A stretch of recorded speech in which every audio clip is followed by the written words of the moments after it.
مگر اس کو کلمہ فاقد بھی کہا جا سکتا ہے کیونکہ نجات اس میں موجود ہے۔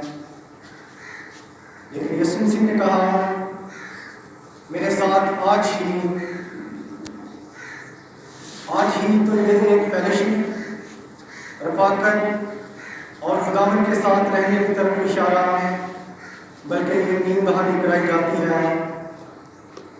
یقینی طور پر خداوند کے ساتھ رفاقت رکھنے کے لیے، خدا کے ساتھ فیلوشپ رکھنے کے لیے، گناہوں سے چھٹکارا حاصل کیے بغیر کوئی خداوند یسوع مسیح کے پاس جا نہیں سکتا، ان کے ساتھ رہ نہیں سکتا، اس لیے کہ یسوع مسیح پاک ہے، خداوند جیسے پاک ہے یسوع مسیح بھی ویسے ہی پاک ہیں۔ خدا بدی کو نہیں دیکھ سکتا، یسوع مسیح بھی بدی کو نہیں دیکھ سکتے۔ خدا گنہگار سے پیار کرتا ہے لیکن اس کے گناہ سے نفرت کرتا ہے۔ تو ہم دیکھتے ہیں کہ خدا یسوع مسیح بھی گنہگار سے پیار کرتے ہیں لیکن اس کے گناہ سے نفرت کرتے ہیں، اور اسی پیار میں، اسی محبت میں یسوع مسیح نے اپنی جان دے دی، اپنا کفارہ دے دیا۔ جب کوئی اپنے گناہوں سے معافی مانگتا ہے تو وہ نجات حاصل کر لیتا ہے، وہ اپنی جنت زندگی حاصل کر لیتا ہے۔ آج ہم سوچتے ہیں کہ یسوع مسیح کو بڑا نبی مان لیں گے تو نجات پا لیں گے، یا پھر ان کے معجزات کا ذکر کریں گے تو نجات پا لیں گے۔ بے شک وہ بڑا نبی ہے، وہ معجزات کرنے میں قادر ہے، لیکن ہم تب ہی نجات پائیں گے جب ہم اپنے گناہوں سے معافی مانگیں گے، یسوع مسیح کو اپنا نجات دہندہ قبول کر لیں گے تو نجات پا لیں گے۔ نجات ویسے ملتی نہیں، اپنے ایمان کو مکمل کرنے سے نجات مل سکتی ہے، مگر نجات کے بعد دوسرا قدم ہے کہ جب کوئی پاک ہو جاتا ہے، صاف ہو جاتا ہے، یسوع مسیح کے ساتھ رہنے لگ جاتا ہے۔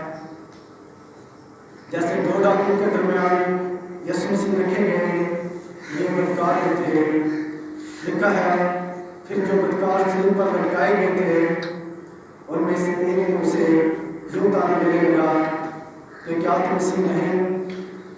تو اپنے آپ کو اور ہم کو بھی بچا۔ پہلا ڈاکو مسیح کے متعلق جانتا تھا، وہ شریعت سے بھی واقف تھا، وہ جانتا تھا کہ مسیح اپنے آپ کو بچا سکتا ہے اور دونوں ڈاکوؤں کو بھی، مگر نہ جانتا تھا کہ وہ رضاکارانہ طور پر قربانی دے رہا تھا۔ وہ پہلا ڈاکو جو تعلیم دے رہا تھا وہ کہتا تھا خود کو بھی بچا اور ہم کو بھی بچا۔ وہ اس بات سے ناواقف تھا، انسانی طور پر لاعلم تھا کہ یسوع مسیح کی قربانی ایک الہی انتظام ہے، یہ خدا کے ایک منصوبے کے مطابق ہے، یہ خدا کے اصل انتظام میں شامل ہے۔ جب سے آدم نے گناہ کیا اس وقت سے خدا نے یہ انتظام کیا کہ اپنے کلمے کا تجسم کروا کے زمین پر بھیجے تاکہ وہ ہماری طرح انسان بن جائے، اور وہ جو کامل انسان تھا اس کی قربانی دی جائے۔ چونکہ وہ واقف تھا یسوع مسیح کی باتوں سے، یسوع مسیح کے معجزات سے، لیکن پھر بھی تعلیم دینے لگا۔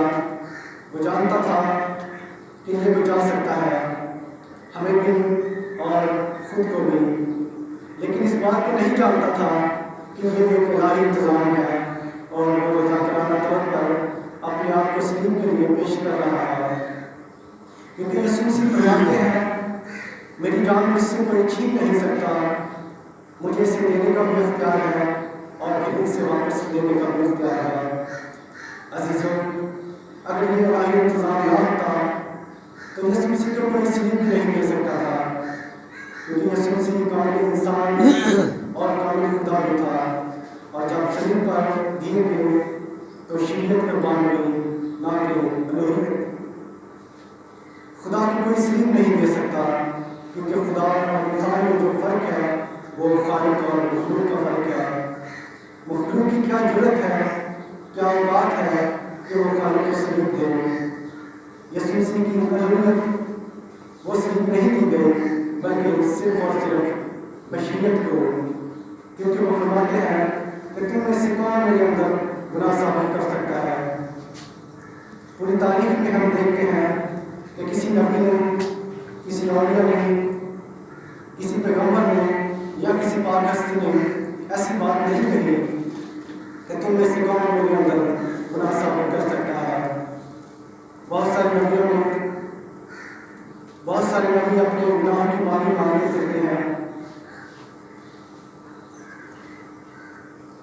جب ہم اپنے گناہوں سے معافی مانگتے ہیں، یسوع مسیح کو اپنا نجات دہندہ قبول کر لیتے ہیں تو نجات پا لیتے ہیں۔ نجات ویسے ملتی نہیں، اپنے ایمان کو مکمل کرنے سے ہی نجات مل سکتی ہے، مگر جب نجات پا لیتے ہیں تو دوسرا قدم ہے یسوع مسیح کے ساتھ رہنے لگ جاتے ہیں۔ جیسے دو ڈاکوؤں کے درمیان یسوع مسیح رکھے گئے، یہ بدکار بھی تھے۔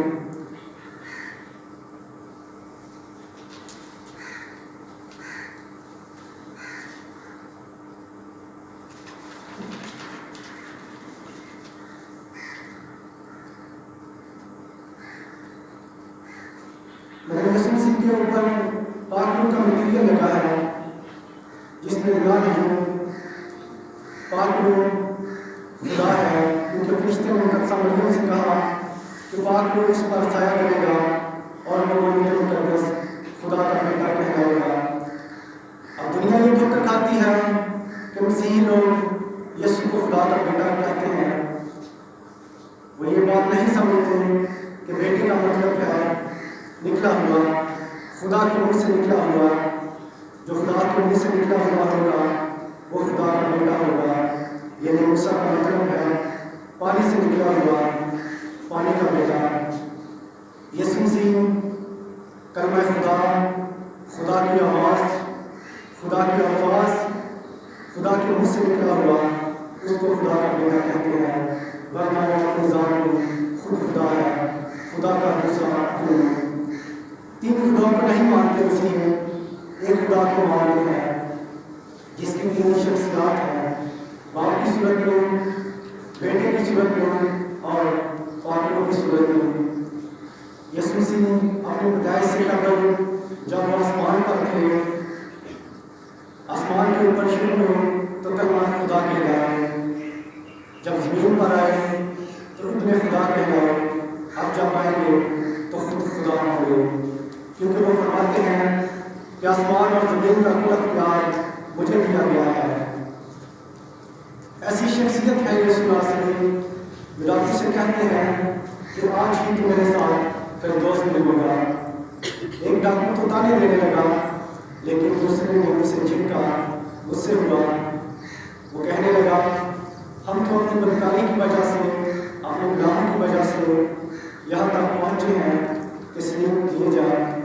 اس نے تو کوئی بھیجا کام نہیں کیا، اور ساتھ ہی یسوع مسیح سے عرض کی، درخواست کی کہ جب تو اپنی بادشاہی میں جائے تو مجھے بھی یاد کرنا۔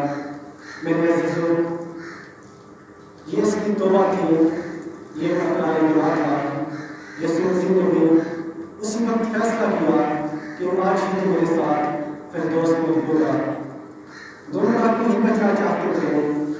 پہلا ڈاکو بھی بچنا چاہتا تھا لیکن تانے دے کر، جبکہ دوسرا عاجزی اور انکساری کے ساتھ بچنا چاہتا تھا۔ آج بھی لوگ بچنا چاہتے ہیں، ہمیشہ کی زندگی پانا چاہتے ہیں، یسوع مسیح کو قبول کرنا چاہتے ہیں، لیکن کچھ طرز و مزاج سے تانے دے کر، بری باتیں کہہ کر بچنا چاہتے ہیں، لیکن کچھ توبہ کر کے عاجزی اور انکساری کے ساتھ زندگی بسر کرنا چاہتے ہیں۔ قبولیت اسی کی ہوگی جو عاجزی کے ساتھ اقرار کرے گا۔ آج بھی لوگ خدا سے گلے شکوے کرتے ہیں، تانے دیتے ہیں، دعا میں بھی گلے شکوے کرتے ہیں کہ ہم نے خدا سے یہ دعا مانگی، ہم نے خدا سے وہ دعا مانگی، خدا ہماری دعا نہیں سنتا ہے۔ خیال یہ کر رہے ہوتے ہیں کہ ہمارے کام بھی ہو جائیں، ہمارے گناہ بھی معاف ہو جائیں، ہمیں برکات بھی مل جائیں اور ہم اپنی مرضیاں بھی کرتے رہیں۔ ایسا کبھی نہیں ہوگا۔ آج سے اور انکساری اور دعا میں زندگی بنائیں، اور پھر خدا یسوع مسیح کہے گا